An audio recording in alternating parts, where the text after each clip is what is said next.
Bonjour tout le monde, bonjour Hom, ça fait super plaisir de se retrouver, enfin. Les vacances ont été longues et maintenant c'est le moment de la rentrée. Pour tout le monde déjà, je pense que la rentrée s'est déjà réalisée.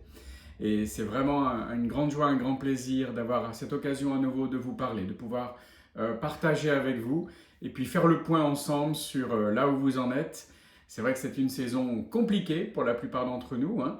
On est passé par des hauts et des bas et la crise du Covid, qui n'est pas encore en fait franchement terminée non plus aujourd'hui, mais nous a secoués, nous a placés dans des endroits où on ne pensait pas se retrouver.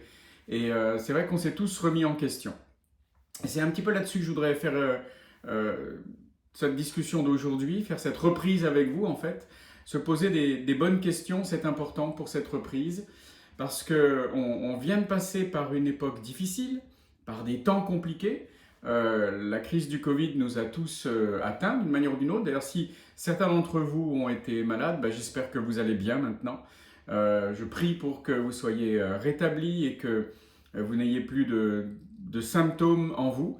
Peut-être que certains sont vaccinés, d'autres pas. Je prie pour que ce ne soit pas non plus une division entre nous, que certains disent « mais non, mais il faut être vacciné », d'autres « mais non, il ne faut pas ». Je pense qu'on va mettre ça de côté. C'est vraiment une décision personnelle pour chacun d'entre nous. Je crois que c'est super important qu'on respecte le choix de chacun à ce niveau-là. C'est super important de ne pas laisser des divisions grandir entre nous pour des questions qui ne sont pas des questions fondamentalement importantes au niveau du salut, au niveau de notre marche avec Jésus. Ce sont vraiment des questions qui sont relatives au choix personnel. Donc on va rester sur cet axe-là. C'est une nouvelle saison pour la plupart d'entre nous. Des choses ont changé. Et comme chaque nouvelle saison, il y a une opportunité. Je pense qu'il faut considérer chaque nouvelle saison comme étant une opportunité de réaliser, d'initier des changements. C'est vraiment de cela que je voudrais parler aujourd'hui avec vous. Alors, j'ai appelé ça la théorie du sous-marin et je vais vous expliquer ce que ça veut dire. Mais c'est principalement, ok, j'ai une opportunité d'entrer dans une nouvelle saison de vie, les choses vont être différentes. Qu'est-ce que je vais conserver? Et je pense que, conserver ou abandonner d'ailleurs. Je pense que pour cela, il faut vraiment pouvoir se poser des bonnes questions. Et ce sont ces questions que j'aimerais, certaines de ces questions, ce ne seront pas toutes les questions, mais certaines de ces questions que j'aimerais aborder avec vous. Qu'est-ce que je veux vivre de l'autre côté de cette crise? Ça, c'est la première des questions. Quelles sont les choses que j'ai vécues, par exemple pendant les confinements ou entre confinements, que je voudrais vraiment conserver?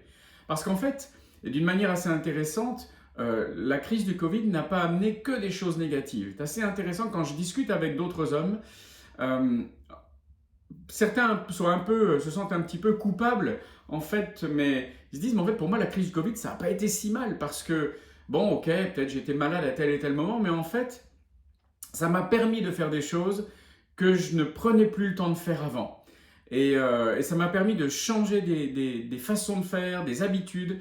Et en fait, c'était même sympa d'être coincé, par exemple, à la maison, avec les enfants, pour ceux qui en ont, ou bien d'être coincé avec ma femme, et quelque part, on a pu travailler sur notre relation de couple comme on ne l'avait jamais fait auparavant. Puis pour d'autres, en fait, j'étais coincé, peut-être certains sont rentrés à la maison chez leurs parents, d'autres sont restés avec des roommates, comme on dit, des gens avec qui ils vivent, avec qui ils partagent une chambre, et puis bon, ils se sont retrouvés à discuter de tas de choses.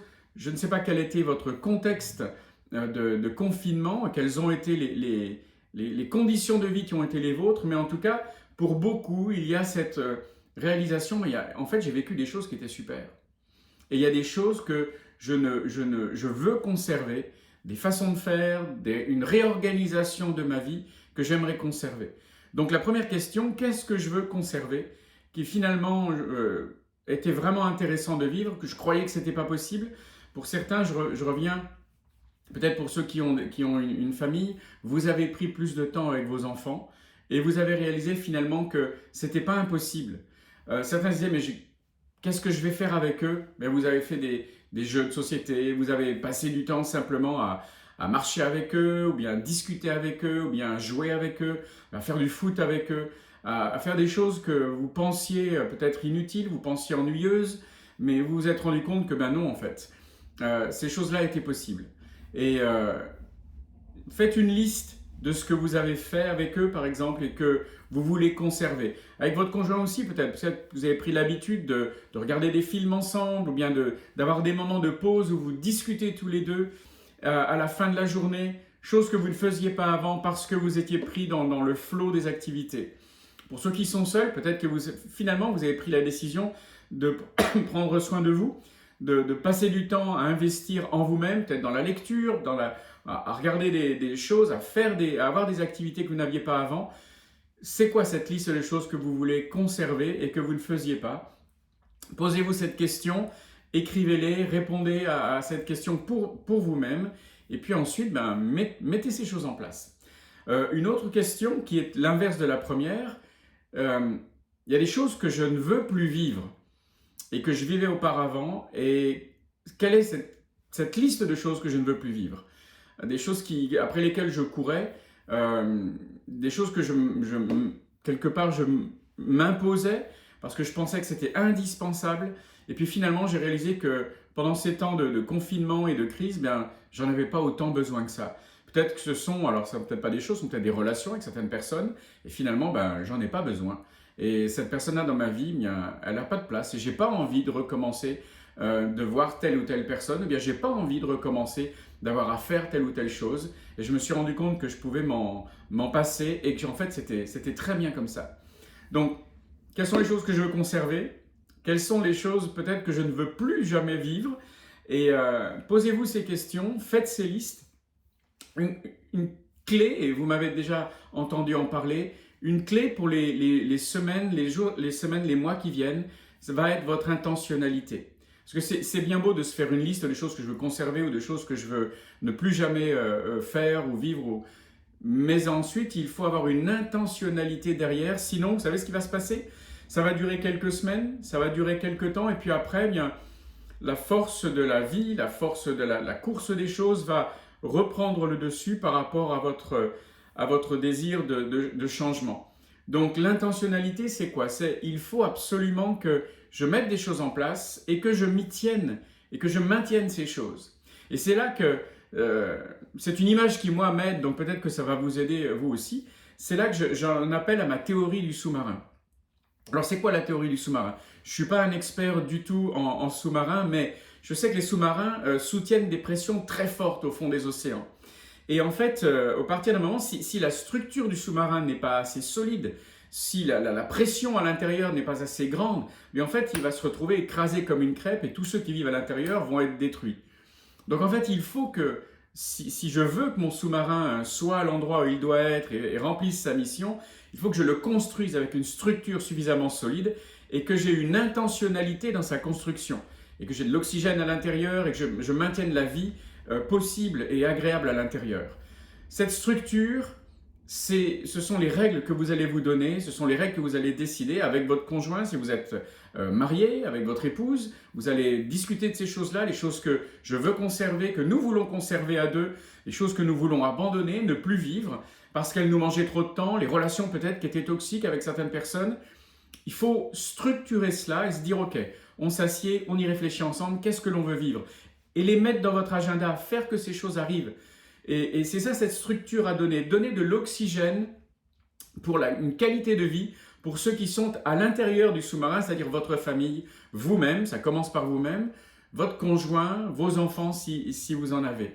Donc en fait, quelle est cette qualité de vie que je veux maintenir? Et attention, si je veux ouvrir une porte, si je veux changer quelque chose, mais il faut que je le fasse dans des conditions qui ne vont pas tout détruire. On n'ouvre pas une fenêtre du sous-marin quand on est au fond de l'eau. On ouvre quand on est dans un endroit qui est en sécurité, quand on est à la surface. Mon image vaut ce qu'elle vaut. C'est juste pour vous faire sourire, mais aussi pour se dire, mais il faut que je fasse attention à ce qui se passe. Il faut que je fasse attention à la façon dont je gère mon quotidien. Et je dois maintenir une qualité de vie pour ceux qui sont à l'intérieur. Et la vie de ceux qui sont à l'intérieur doit m'apparaître comme plus importante que celle de la vie de ceux qui sont à l'extérieur de cela. Et le verset que je voudrais vous donner pour cette semaine, c'est dans 1 Timothée, chapitre 5, verset 8. Voilà, je vais vous le lire. « Si quelqu'un n'a pas soin des siens, et principalement de ceux de sa famille, il a renié la foi, il est pire qu'un infidèle. C'est un petit peu raide comme verset, mais on va simplement retenir, non pas il est pire qu'un infidèle, bien que c'est l'écriture, hein, c'est vrai, mais simplement le fait qu'il faut que je prenne soin des miens. Et ça commence par moi-même. Et ensuite, ça s'étend à mon conjoint si je suis marié, à nos enfants si nous en avons. Et en fait, c'est super important. Paul dit ici à Timothée, en tant que chrétien, tu dois faire attention à ceux qui vivent avec toi, à ceux qui sont dépendants de toi, à ceux qui sont ta famille la plus proche, parce qu'ils dépendent de toi. Tu es le chef de ta famille, tu es celui en fait qui donne la direction, qui va donner le cap, qui va donner le ton, la couleur de ce que vivent ceux qui sont dépendants de ton leadership. Et c'est ça ma théorie du sous-marin. Si je veux qu'il y ait une qualité de vie pour ceux qui vivent avec moi, je dois construire autour d'eux une structure qui va les protéger, qui va leur permettre de s'épanouir, qui va leur permettre d'être au top de ce qu'ils veulent vivre et de ce que nous voulons vivre ensemble. Ça ne veut pas dire exclure tous ceux qui sont de l'autre côté, mais je dois les mettre en priorité pour que la vie soit agréable pour eux. Le défi de la semaine, je voudrais vous donner cela avant de s'arrêter. Quelles sont les mesures que tu as prises pour ta vie afin de ne pas retourner à des choses que tu n'aurais pas vivre et de maintenir dans ta vie des choses que tu voudrais vivre? C'est l'opportunité d'un changement.